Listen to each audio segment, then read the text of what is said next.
जबलपुर के डुमना स्थित hotel Hilton garden में गायनिक ऑन्कोलॉजी 2025 कॉन्फ्रेंस आयोजित की जा रही है। यह कॉन्फ्रेंस महिलाओं में होने वाले विभिन्न कैंसर के निदान और इलाज के विषय में चर्चा की जाएगी।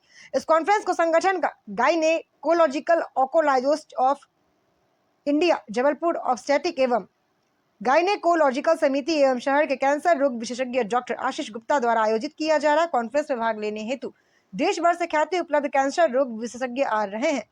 विश्व विख्यात कैंसर रोग चिकित्सक पद्मश्री एवं पद्म विभूषण डॉक्टर सुरेश आडवाणी, दिल्ली से डॉक्टर प्रिया गणेश कुमार एवं डॉक्टर अमित नैथानी, मुंबई से डॉक्टर एकता शाह, अहमदाबाद से डॉक्टर स्वाति शाह, रायपुर से डॉक्टर सुमन मित्तल, इंदौर से डॉक्टर विकास असाटी, डॉक्टर सुमित लोकवानी, डॉक्टर अभिलाषा गोयल, नागपुर से डॉक्टर शानू जैन एवं हैदराबाद से डॉक्टर सत्य दत्तात्रेय आ रहे हैं।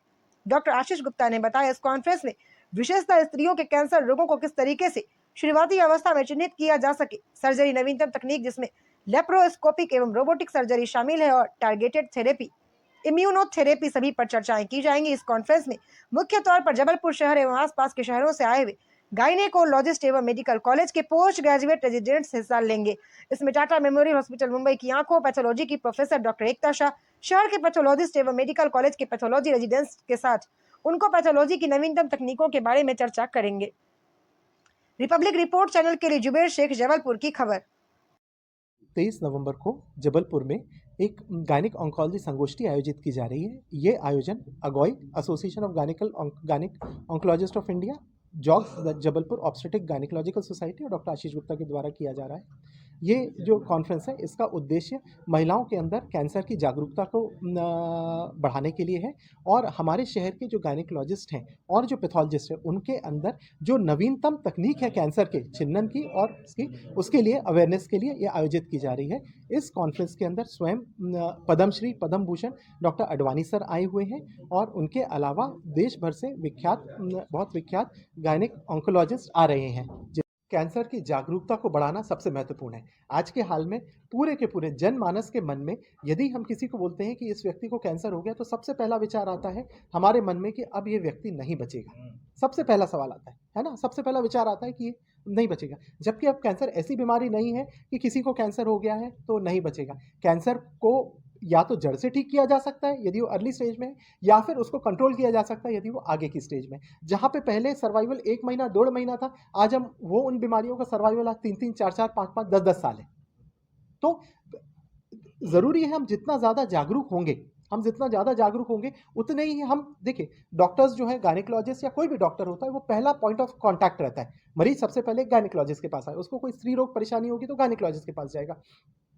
यदि गायनिकोलॉजिस्ट अवेयर रहेगी कि ये स्क्रीनिंग करने का, ऐसे स्क्रीनिंग करने से बीमारी को हम शुरुआती अवस्था में चिन्हित कर सकते हैं और उनके पास जो महिलाएं आएंगी वो उनको बताएं और वो महिलाएं अपने परिवार में बताएं, तो ये जागरूकता धीरे धीरे करके फैलेगी। एक्चुअली हमारा उद्देश्य तो ये है कि नीचे ग्रास रूट लेवल तक ये पूरी की पूरी जानकारी चली जाए। जब जानकारी जाएगी तभी तो हम सब जागरूक होंगे। तो ये ऐसे एफर्ट्स जो होंगे, ये एफर्ट्स सब में हमारे समाज में जागरूकता बढ़ाने के लिए हैं।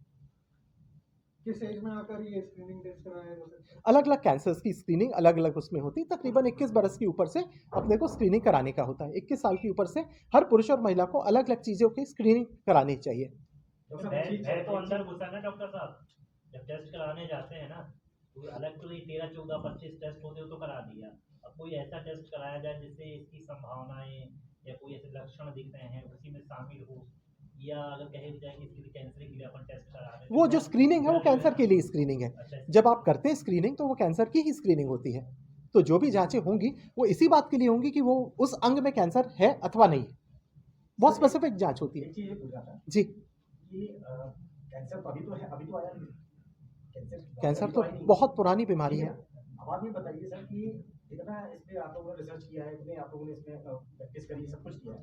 कोरोना जैसी महामारी का वैक्सीनेशन बहुत जल्दी हो गया, अच्छी वैक्सीन जल्दी तैयार हो गई, लेकिन अब जब इतनी पुरानी बीमारी, इसके लिए अभी तक मतलब ऐसा वैक्सीनेशन आसानी से उन बीमारियों के होते हैं जिनका कोई इन्फेक्टिव एजेंट होता है, ठीक है ना, जिसका कोई इन्फेक्टिव एजेंट होता है। जैसे कोरोना का एक वायरस था जिसके कारण ये हुआ। कैंसर के इन्फेक्टेड एजेंट बहुत सके, कैंसर जिन कारणों से होती है उसमें बहुत अनंत कारण है।